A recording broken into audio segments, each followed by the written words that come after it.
नमस्कार, मैं मनु सिंह और हमारे साथ हैं सीनियर एडवोकेट मिस्टर शेष कुमार सिंह। आज हम बात करेंगे स्पेशल मैरिज एक्ट पे।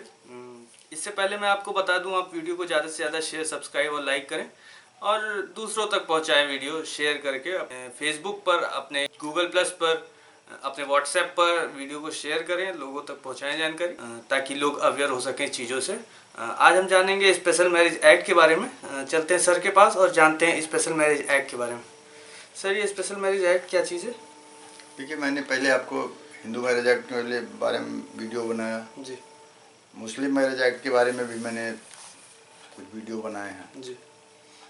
अब मैं स्पेशल मैरिज एक्ट पर आपको बताना चाहता हूँ। स्पेशल मैरिज एक्ट है क्या, जी, कब से लागू है, जी, इसके एडवांटेज क्या हैं, इसके डिसएडवांटेज क्या है, जी, इसका कहाँ तक फैलाव है। जी, तो ये स्पेशल मैरिज एक्ट जी, ये 26 मार्च जी, 1954 से प्रभावी है। 1954 जी, इंडिया में इनैक्टमेंट हुआ, इसका जी, प्रभावी किया गया था। जी, जी, ये मूल रूप से जो 1872 का पुराना स्पेशल मैरिज एक्ट था, जी, उसी की लाइन पे ही बना है। जी, अब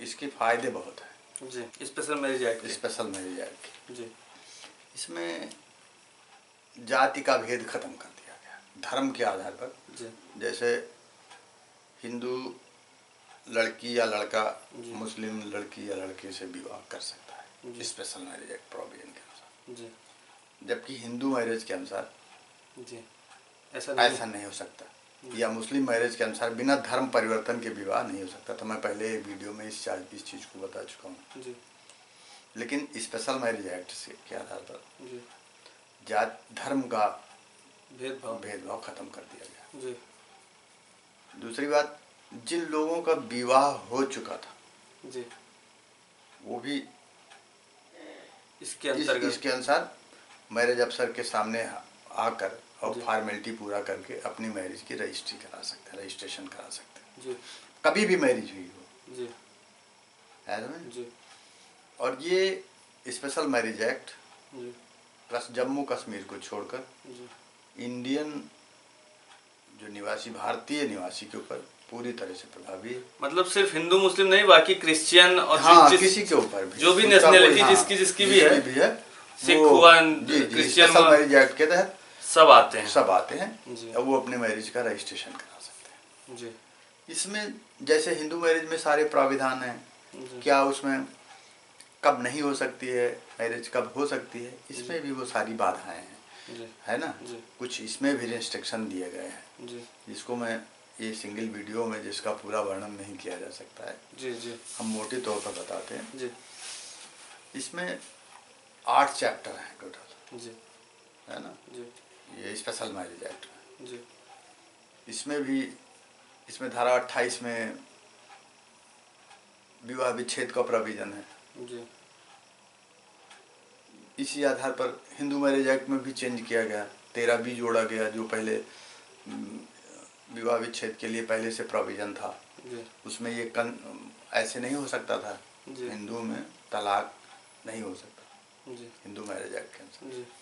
तो उसका 13 भी जोड़कर उसको अगर कंसेंट के आधार पर क्लियर कर दिया गया कि उनको मौका दे के सुधरने का। जिस दिन से आप पिटीशन डालते हो या दावा डालते हो, उसमें 6 महीने तक की मोहलत इंतजार करके अगर कोई सेटलमेंट नहीं होता है तो विवाह विच्छेद हो सकता है। स्पेशल मैरिज एक्ट में भी ये सारे प्रोविजन हैं, धारा 28 के तहत कुछ परिवर्तन के साथ, है ना। उसमें ये हिंदू मैरिज एक्ट में जितने सपिंड हैं उनसे वो सगोत्र से शादी नहीं होती है। यहाँ कुछ स्पेशल श्रेणी में, जैसे जो ब्लड रिलेशन जी, उसमें ही रोक है स्पेशल मैरिज एक्ट। इसमें भी मतलब भाई बहन, सगे भाई बहन है तो भी नहीं शादी कर सकते, तो स्पेशल मैरिज एक्ट में भी नहीं विवाह कर सकते, है ना। अब इसमें जो आदमी देश से बाहर भी है, अगर वो इंडियन नेशनैलिटी उसकी है, तो वो इसका लाभ उठा सकता है। अब ये कहाँ हो सकता है, किस कोर्ट को क्षेत्राधिकार है, ये जहाँ के निवासी हैं उसी डिस्ट्रिक्ट कोर्ट को, और सिविल नेचर का है, ये मैरिज सिविल कोर्ट में ही होगा, जो भी प्राधिकृत है उसके लिए फैमिली कोर्ट्स में।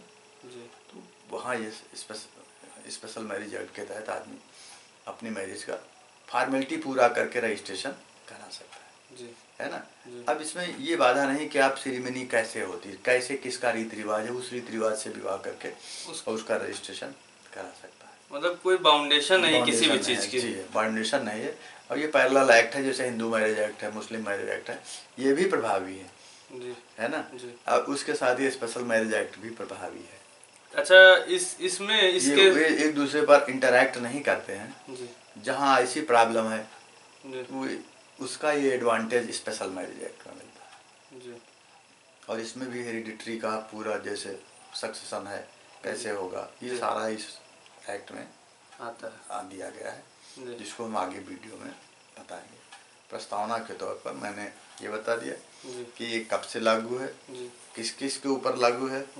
अच्छा, इसके तहत आप इससे अगर शादी करते हैं तो आपको धर्म बदलने की जरूरत नहीं है अपनी?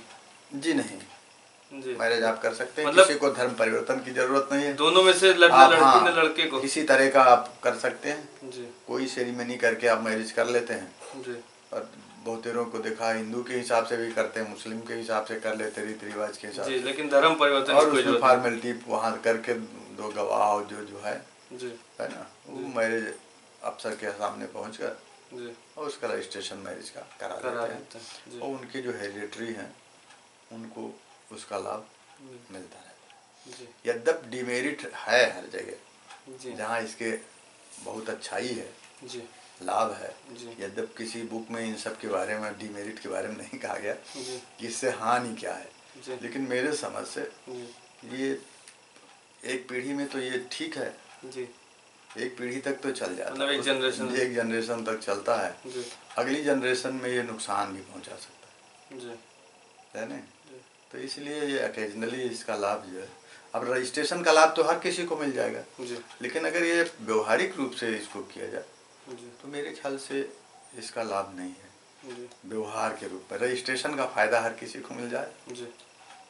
मैरिज हिंदू हो या मुसलमान हो या ईसाई हो, सिख हो, कोई हो, मैरिज का रजिस्ट्रेशन वो मैरिज अफसर पे जाकर रजिस्ट्रेशन करा देगा और उसका फायदा जो भी हो सकता है वो मिलेगा।